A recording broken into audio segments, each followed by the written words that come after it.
Hello there. I'd just like to spend a few minutes of our time today going through a really important and perhaps often overlooked language technical device called structure, and just talk you through perhaps how you might approach dealing with a structural response in your exams and how you can integrate that within your written responses too.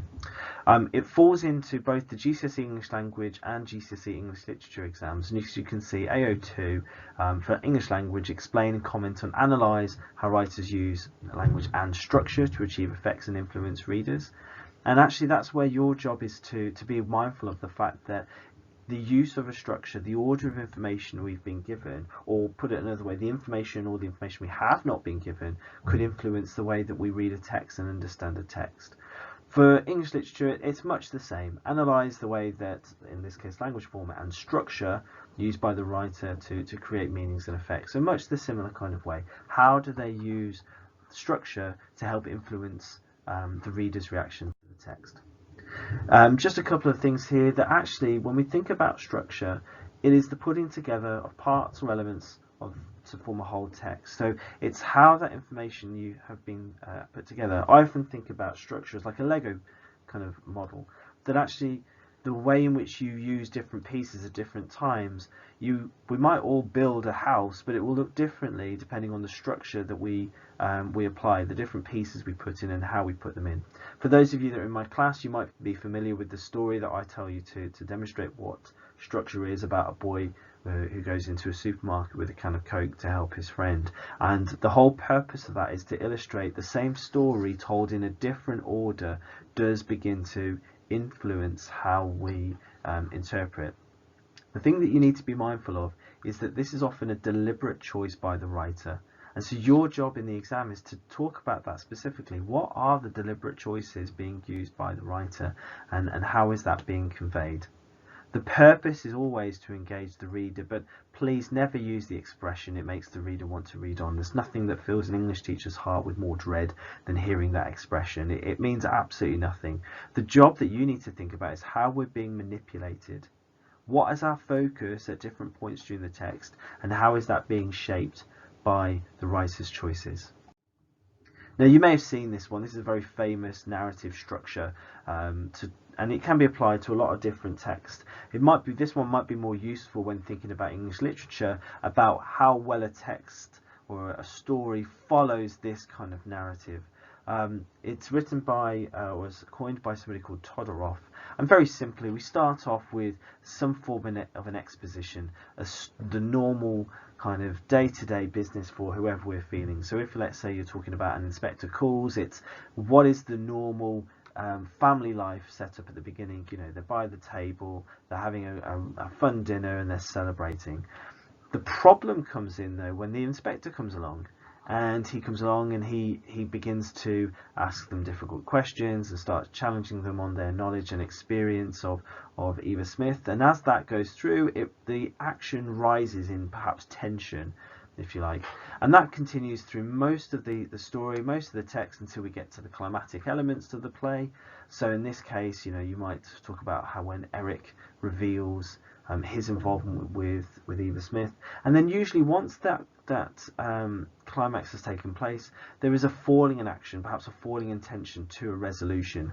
Now, Inspector Calls, I'd suggest, doesn't follow this narrative exactly, because I think there are more elements to it. There is a resolution, if you like, when the family think they've gotten away with it, when they perhaps realise that an inspector wasn't a real inspector. But actually, as soon as the play ends, or as the play ends with that phone call at the end and that reveal that actually there's an inspector coming around who wants to ask questions, it's almost like the rising action increases again, and that actually things are going to repeat one another. So we could say that Inspector Calls, for example, does follow this structure, but it adds to it, or it develops it. If you take a story, say Lord of the Flies or Animal Farm, equally you might want to ask yourself, is there a resolution? In a simplistic way, is there a happy ending? Do we get a sense that everyone's going to be happy and everyone moves forward positively? And I'd suggest with both the texts I've just mentioned, they don't. So you could absolutely talk about the failure, the lack of a resolution or a happy ending to this story. Certainly when you've got Animal Farm, you might talk about how the fact that actually all that happens is we go right back to the beginning of the story, and that's where you might have heard the expression, the cyclical nature, the cycle nature of the text themselves. These are some of the structural techniques or some of the things that you should be looking for. And if there's a part of this presentation that I would suggest you pause and you make some notes on, you copy down, it's this. So think about what is happening at any point in the text. What is occurring? What is our attention focusing on? And does that focus change? Think about what happens in each paragraph. Does that focus change from one paragraph to another one? Are we being shown something different? Is there a link perhaps between two different sections of the text? Maybe the opening and closing moments of the text. Maybe there's a repeated phrase, but you're looking for links on how things developed. This next one's a really good one about withholding information. You've got to know the text fairly well though. What information are we not being given? You know, are we being given information from a character's perspective, and if so, can we trust what they're saying? Are we given information from an omniscient narrator's point of view? Are we being given all the information we might need? Is there anything missing? Have we got every two sides to the story, or we be given a one-sided version of a story? And those are structural techniques, because it might be at one point in the story we've been given one version of events, and later on in the text we're given something different. You might think about just generally pace. Are things occurring very quickly or very slowly? If you take, for example, when Simon dies in Lord of the Flies, that part of the text, I think, occurs very quickly, very suddenly, and in fact the focus of the attention in that text changes multiple times throughout that sequence. We're being given moments when Simon is coming down from the hill and the crowd is chanting and storming round, and then the two of them collide together. So it's almost like those two events happen simultaneously. And then ultimately you want to think about the emotions we're supposed to be feeling. What emotions are we being encouraged to develop? Now on this side here, on the other side, we've got references, and you could use some of these specifically within your response, and thinking about the subject terminology you want to be including, that's a key part to it too. So what are we zooming in or zooming from something big to something smaller perhaps? As our focus being shifted between time or place or character? Things being gradually or suddenly changed, characters being introduced that we weren't expecting? Are we given lots of information about one character and not another perhaps? Do we have an idea of moving from inside a text or inside, say, a house to outside in that sense?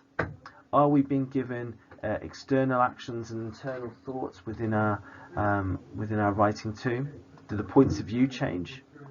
Do we have a repetition of certain ideas? I've mentioned about the cyclical nature of a text. And you might also think about key sentences. You might try and look for when a specific thing or text changes its tone. In poetry, we would describe that as a volta. But there's certainly in your English language exam, I would be looking for when the text changes tone quite significantly, and that's a structural technique. When does that occur? Why does it occur? When does it occur in that particular place? So some examples here. These are just things that I've written just to kind of give you some examples of what structure might look like. And I'll talk you through what they are, but I'll do a quick read of it first. That he walked silently in the house. No one saw the man enter from the street, and no one saw him unplug the phone. Slowly, very slowly, he turned the doorknob to the living room and, without a sound, slipped in. The family watching the TV were so engrossed in the Agatha Christie program about a murderer, they didn't notice the reflection of the figure standing behind them in the television. Outside, cars drove past the Smith family home, and a man left his home to walk his dog. The rain had started to come down quite heavily now, and the splashes of water created huge puddles. Would the family notice the man? Outside, the dog stopped and looked up at the Smith's living room window. He could smell something unfamiliar, something that hadn't been there before tonight. Now, I've written this deliberately to try and demonstrate a couple of features that I've just mentioned, such as, for example, this first idea here of who he is. That information is being withheld from the reader. We don't know who this person is. In fact, we've got this deliberate, vague description. We've got he, the man, him, repetition of he again, but deliberately we don't find out that information of who he is. For all we know, this could be a long lost brother come back to celebrate with the family. We don't know, but we don't get that impression because of the other sort of choices there within the text. For example, the way that he's moving slowly, very slowly, that repetition. Why slowly? Why are we being told that he wants to unplug the phone? What can we infer about that, and why are we being told that before he even reaches the family? The fact that we then get a change of focus, it's almost like this text and the one before, these short paragraphs, they do link together, but we've now got a change of focus from he to the family, and they're watching TV, which is obviously fine. And the fact that I've dropped in the fact they're watching an Agatha Christie program about a murderer, and if you know anything about her, she's often involved in crime novels, and she's one of the most famous writers from Britain we've ever had. But that piece of information there has been deliberately placed there. If you like, we've zoomed in on what they're watching. We're not zoomed in on the family, we're zoomed in on what they're watching, because that's the detail I want you to focus on. We then change again. We're now outside. And also you'll notice that happens a couple of times throughout this text, but we're now outside the Smith home. And we're now talking about another man who left his home. But for some reason we don't feel this man is a threat, partly because he's walking his dog. But actually all of this kind of, the rain, splashing of water creates huge puddles. I know when I wrote that most often, most people in reading this text are going to be more interested in the man. And yet notice, I don't talk about him in this paragraph here. And that was a deliberate choice, because I'm wanting to delay the information. I'm wanting to delay us getting to kind of the climax of the text. And often when we think about sort of crime stories and genres such as like that, the design of those texts is deliberately to try and delay the reader getting to that climax, because they want you to progress as far as they can into the story before giving the big reveal. We've then got a rhetorical question in this text here: would the family notice the man? So we've gone, if you like, back to inside the house. So we're going inside and outside, and then again we're going to outside, and now our focus is on the dog. The dog stopped and looked up at the Smith's living room window, and he could smell something unfamiliar. And you want to ask yourself why I chose a dog. You could have a think about that. But if you notice, just in a very short space of time, I've used a lot of different structural techniques to try and develop a very short story.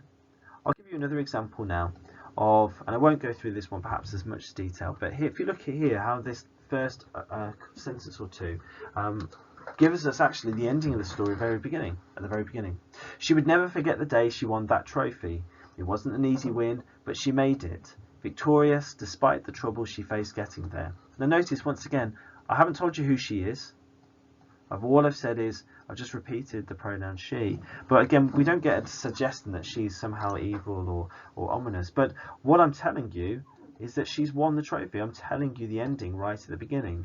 I'm going back in time here. Before the trophy was in her hands, Kate, and now I'm giving you her name, Kate knew the science experiment would be a hard one to win. She'd worked hard all year to get to this point, and knowing the competition from the other schools, she also knew that she entered the final round as the underdog. She hoped she would win. It should read there. But notice this. She hoped she would win. Well, we know she wins. So our focus is on something different, because I've already told you that she's going to win this trophy. But now our focus is on perhaps how she's feeling, not whether she's going to win or not. As the examiner handed out the details for the experiment, she took a gulp. Would it be better for her to pull out the experiment now? She could pretend that she was sick or had a headache and save herself the sad feelings of defeat. Again, we know the ending of this story, so we know that she's not going to pull out being sick. But again, our focus as a reader is focusing on how she's feeling. No one would criticise her if she was ill. That's it. Decided. She raised her hand and waited for the examiner to come to her desk. So what we've got here is almost like a contradiction to earlier in the text. We know that this can't be the end of the story, because we've already gone back in time. So playing around with time has allowed us to kind of think about this text in a different way. Okay, so now that we've looked through a couple of the structural devices that you might look out for, I'm just going to talk you through one of the extracts that came up in June 2018. It'd be a good idea if you haven't done so already to have this extract in front of you, so that as I'm talking you through it, you can make your own notes and you can see for yourself on a copy that you've got in front of you the process that I'm going through, and hopefully you can hear some of the structural devices throughout my explanation. Okay, so I'd just like to go through a few pointers of this source. We're not going to go through every single word that's been written on this piece of paper. That's something that I think you could do at a later stage. But there are a few pointers that I would encourage you to look out for. I mean, I'm going to use this text as an example. The length of this text is more or less the same that you'll get in your GCSE language exam. But whatever we talk about here could very easily be applied to your English Literature 1-2. The nice thing with your language exams is you'll be given a box of about this sort of length, and actually it's a very good idea to kind of elicit as much information as you can about the text that you're about to read before you start doing it, before you start reading and writing about it. So for example here, this is taken from the beginning of a short story. Now if you think about what the purpose of an opening of a story or an extract is designed to do, is to introduce the reader to the important themes, important characters, and important conflicts perhaps, or motivations behind a character that we might encounter. So that's something that you should be aware of. This is our first impression of the characters. So your first job might be, what are our first impressions of the character, in this case Mr. Fisher?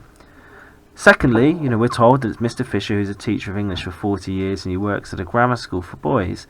The fact that he works at a grammar school might suggest that he's used to seeing students who are very committed perhaps to their education, possibly very highly educated perhaps. But the fact that he's been working for 40 years is important information, I think, and not to be something that you skim over. The fact that he's been working 40 years tells us that he is certainly very committed to his job. He is very experienced in his job, and so therefore, we get an impression of how committed this person is to his career even before the story's begun.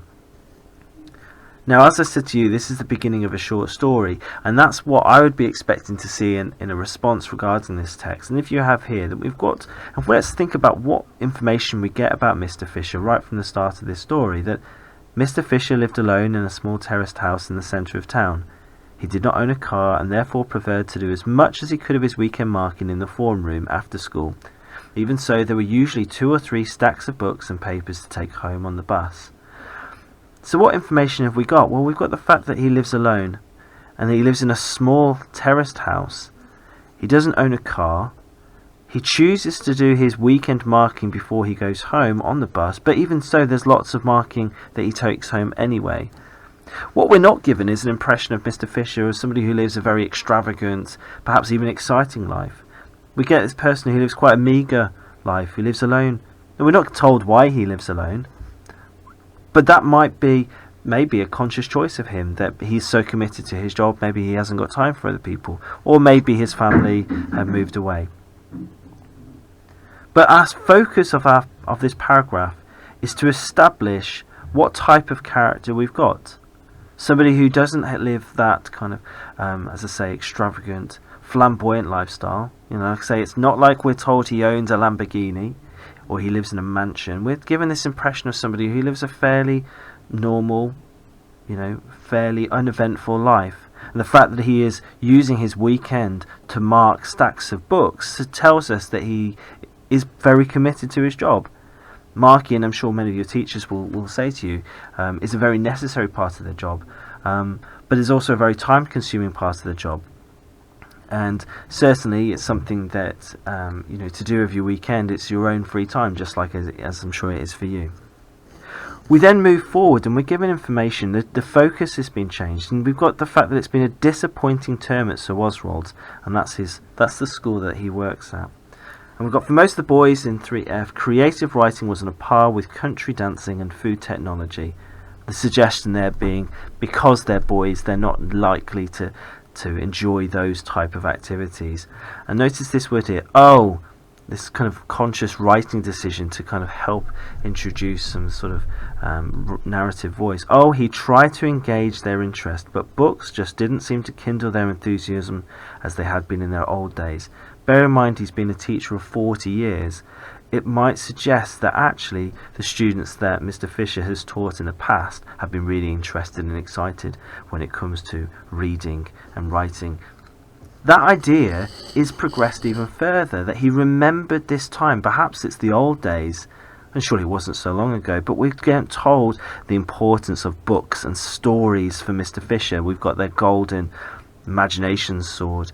We've got this idea that they run like gazelles and tigers and rockets. They illuminate minds. A lot of the language here is bright and exciting, that the whole class would be swept away in a fever. And that now tells us perhaps why it's been disappointing, that the students in the class that he teaches just aren't swept away in those. In those days, there were heroes, there were dragons and dinosaurs, space adventures. Look at this long sentence of a list here. We've got giant apes. In those days, again, that kind of harking back to a time gone by. In those days, Mr. Fisher, we dreamed, notice that, we dreamed in colour. Though films were in black and white, and good always triumphed in the end. So this idea that actually stories brought colour to their life. Now everything was black and white. So what we're getting all the way through these paragraphs is a build-up of perhaps frustration that Mr. Fisher has got about maybe how he's feeling disappointed with the students in his class, and that now everything's black and white. Perhaps all of the stories have disappeared for Mr. Fisher. He still teaches with devotion, even though 40 years before, but he's beginning to realise that he's lacking conviction, and that actually when we've got here that to these boys everything was boring. Notice these short sentences. Shakespeare was boring, Dickens was boring, and actually we're getting this sense that Mr. Fisher has become a bit cynical to the world that he's living in, and he's actually now becoming disillusioned with him. And he had once dreamed, that repetition of dreamed, of dreaming in colour, and now a dream so fiercely of writing stories of his own. And they'd come to the end of the seam, he understood. There were no more stories to be written. Forgot the magic had run out. So we've got almost like this finality to this section, to this story, that for him there's no getting better. It's almost like this story is plummeted for Mr. Fisher, that actually there's no hope that things will get better for him. As we get further down, we've got that Mr. Fisher took a deep breath and looked down at Tibbet's exercise book, and trying not to think of the snow outside and the 5 o'clock bus he was now almost certain to miss. And notice that he's going to miss his bus home, and he's almost choosing to miss his bus so that he can stay and do his marking, bearing in mind he is going to be taking books home anyway, so why not take these extra books with him? But we've got this devotion, this reminder of the fact that he is devoted to his job. Okay, and because he's only got 4 more books to go, why not take them home? He's devoted. And then what we've got: home, dinner, bed. The comforting small routine of a winter weekend. Again, that I think is a reminder back to this early part of the text where we're given this meagre, fairly uneventful life for him. So we're given this impression that actually Mr. Fisher is frustrated in his job. It's been established that the students he teaches are unexcited about the lessons that he's teaching. And yet Mr. Tibbet is still devoted. He still perseveres with them.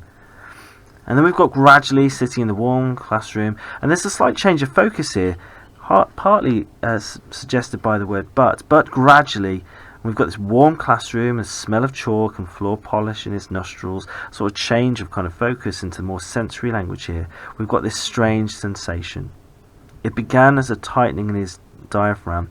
Notice this sentence here. There's a definite change of focus, a definite change of mood in here. Began as a tightening in his diaphragm, as if a long unused muscle had been brought into action.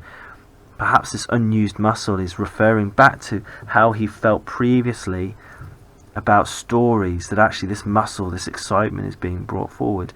His breathing quickened, stopped, quickened again. He began to sweat. And I think, why is he sweating? Okay, the classroom is warm, but it's possibly this excitement, those ideas of dragons and dinosaurs and space adventures, maybe that's kind of bringing back some of those memories. And when he reached the end of the story, Mr. Fisher put down his red pen and went back to the beginning. And I think this line is a really important one. The fact that he puts down his red pen, that's often symbolic of a teacher. A teacher marks with red pen usually. So actually what you've got here is he's now transcended away from being a teacher, and he's now enjoying it. And he goes back, bearing in mind, we're told earlier that he's probably going to miss his bus. He's prepared to stay even longer, even though it's snowing outside, even though it's going to be cold and wet, and he could go home if he wanted to. He's going to go back and reword every word very slowly and with meticulous care. So there's clearly something different happening in this paragraph here. We just finish off this part of the source here. And this what must be a prospector feels when discouraged and bankrupt and ready to go home. He takes off his boots and shakes out a nugget. So we've got a complete change of focus here, complete change of situation and location here. But it's a comparison to this nugget of gold. You know, this person who searches for gold, perhaps certainly in the olden days. And he read it again. Look at that. He's now read this piece of work for the third time. He's maybe critically this time, and he's marking off the paragraphs with notes in red. So he's marking it again, but there's a hope, all right, which he didn't dare to formulate, but he found himself beginning to smile. And if you remember earlier in the source, he's frustrated, he's disillusioned with his job. And actually, from our point of view, what do we want to know? I'd like to know what this story is about. But actually, we're not given that information. The writer withholds that information from us. And so if anyone had asked what Tibbott's story was about, Mr. Fisher might have been hard to reply. There were themes he recognised, elements of plot, this idea of a quest, a child, a man. But to explain Tibbott's story in these terms was as meaningless as trying to describe a loved one's face in terms of nose, eyes and mouth. So actually, what's always being told really is that this story is as if it had been written or compared to a loved one's face. Very hard to kind of pin down. It's almost like by describing what they look like, you're taking some of the love and individuality away from it. And we've got this final concluding lines here. This was something new. Notice the repetition. Something entirely original. Kind of going back to this idea that the stories had gone, the magic had gone, that it was all darkness, black and white, that kind of stuff. And actually, what this story represents is something completely original for Mr. Fisher to read. Great, so hopefully that's all made sense and you're happy with the things that I was talking through on that one. What you can see in front of you here is an example paragraph that I've put together that gives you some ideas of the sorts of phrases that you could be including within your work. Don't forget, obviously right now it's focusing on language, but these same phrases should be used within your literature essays as well. And if you focus on the words that I've highlighted in bold, those are phrases that I think you should be taking with you into your exam and into your analysis in future to help you, because by doing so, you're making sure you're focusing on the right kinds of things. So for example, in order to establish would be a nice way to talk about your opening paragraph. To go across then, the writer chooses deliberately to do something, and that word or phrase there, deliberately, is a really nice one to use because it's showing you are focusing your answer on the writer's method rather than some general or descriptive element. You are immediately demonstrating some analytical skill. Definitely you should be talking about the tone, and a nice way to approach this question is to talk about the tone within the opening and maybe closing sections of the extract, or maybe the tone has a significant change all the way through. So again, I'm using words like to establish and beginning, and I'm giving you the purpose, the reasons why the writer, I think, is choosing to do something. I'm making reference to the mood, in a similar way to the tone, the mood that's created, and the effect that has on the reader. Now, I've chosen to talk about this text kind of progressively